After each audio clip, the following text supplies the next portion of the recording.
Let's go! Alors, nouvelle vidéo approximative sur une histoire en fait que je vois passer sur YouTube, sur les réseaux depuis un petit bout de temps qui m'a vraiment intéressé. Ça s'appelle l'inconnu de Taured. Voilà. On est en 1954 dans un aéroport japonais. Je ne pourrais pas vous dire la ville, c'est laquelle, je ne sais pas. Renseignez-vous, vous allez voir. Et il y a un inconnu qui se présente à la douane, au douanier. Voilà, bonjour monsieur, présentation des passeports, ok. Le passeport à première vue, tout va bien, sauf qu'il y a un problème sur le passeport. Le passeport, il a l'air vrai. Il a tous les codes, tous les signaux sont au vert, sauf que c'est un pays qui n'existe pas. Le gars, il vient avec des documents, il travaille pour une société qui n'existe pas, et il vient d'un pays qui n'existe pas, qui s'appelle Taured.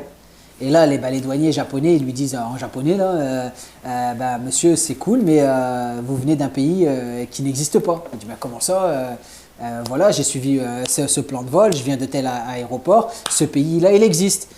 Voilà mon passeport, voilà la société pour laquelle je travaille. Ils font les vérifications, ils n'ont aucun doute sur la véracité du passeport, à part que ce passeport vient d'un pays qui n'existe pas. Alors ils lui disent, montrez-nous, dites-nous d'où vous venez sur une carte.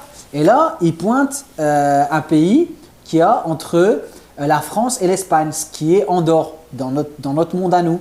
Il dit, je viens de là. Il me fait, mais on le dit, ça s'appelle Andorre. Il fait, non, ça s'appelle pas Andorre, ça s'appelle Taured. Je viens de Taured. Et ce pays-là, ça vient de Taured. Il explique l'histoire de Taured, machin, il rentre dans les détails. Et tout paraît cohérent. Sauf que les douaniers le prennent un peu pour un fou. Mais en même temps, il y a des documents, en même temps, il y a des preuves. Donc, ils ne savent pas à quoi s'en tenir. Ils sont là, ils se disent, hey, shit, on a un problème là. Le gars, il paraît crédible, mais c'est incohérent tout ce qu'il dit, mais c'est crédible. C'est incohérent, mais c'est crédible, c'est ça le truc. Alors, le temps qu'il fasse l'enquête, il décide de le garder sous surveillance. Il garde ses documents. Ces documents, on peut les trouver sur Internet et tout. Il garde ses documents et il décide de garder un œil sur lui en attendant de faire une enquête un peu plus approfondie.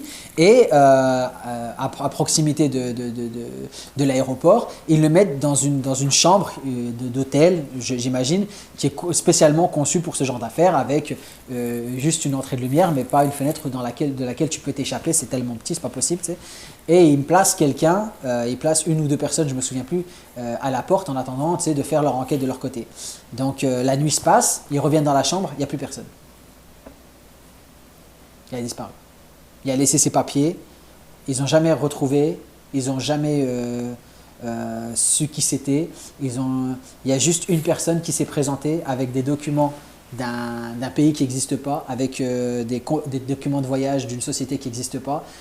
Tout était crédible dans ce qu'il disait, sauf que ça n'avait pas de sens.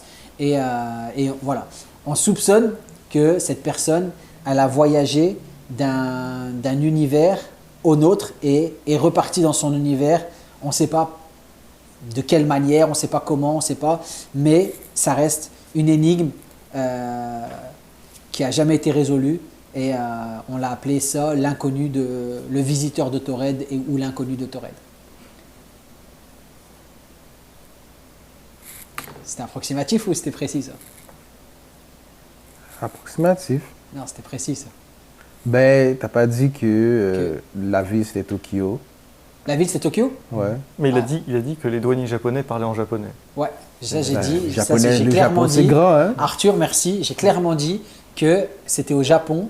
Et que les douaniers japonais, ils ont sûrement dû lui dire un truc en japonais.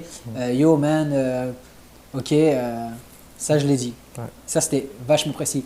Parce qu'ils auraient pu parler italien, mais non, ils ont parlé japonais. Si jamais tu as d'autres précisions ou si jamais tu as des liens qui expliquent la vérité ou non sur cette histoire, mets-les en commentaire.